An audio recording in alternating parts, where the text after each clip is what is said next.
natin para sa lagay ng ating panahon ngayong umaga po ng December 7,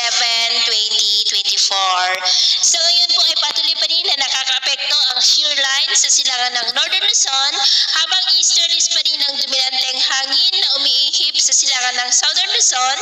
Visayas at Mindanao habang ang amihan ay patuloy pa rin po na nakakaapekto dito sa northern part ng Northern Luzon at extreme Northern Luzon. At sa ating pong long range forecast, maliban sa posibleng pamumuo ng low pressure area sa silangan ng ating bansa sa susunod na mga araw, ay wala naman pong malakas na bagyo na namamataan na tatawid po dito sa ating kalupaan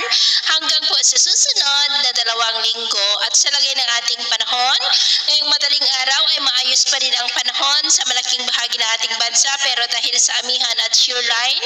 ay may mga pag-ulan sa Batanes, Babuyan Island, silangan ng Cagayan, Isabela, Aurora, Quezon at may mga isolated rains rin sa ilan pong bahagi ng Calapan at Palawan.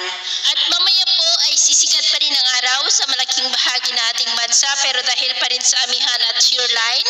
ay maulap po ang kalangitan with isolated rains sa ilang bahagi ng Batanes, Babuyan Islands, Cagayan, Isabela, Aurora, ilang bahagi ng Quezon at ilang bahagi ng Palawan. At mamayang hapon ay mas maraming lugar ulit ang makakaranas ng mas maulap na kalangitan with isolated light to heavy rain sa iba't ibang bahagi ng ating bansa, kaya mag-ingat pa rin tayo sa mga banta pa rin ng mga pagbaha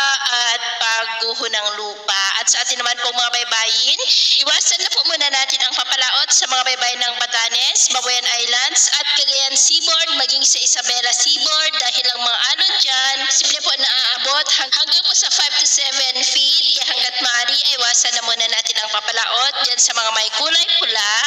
para po mas makaiwas sa mga sakunang pangkaragatan.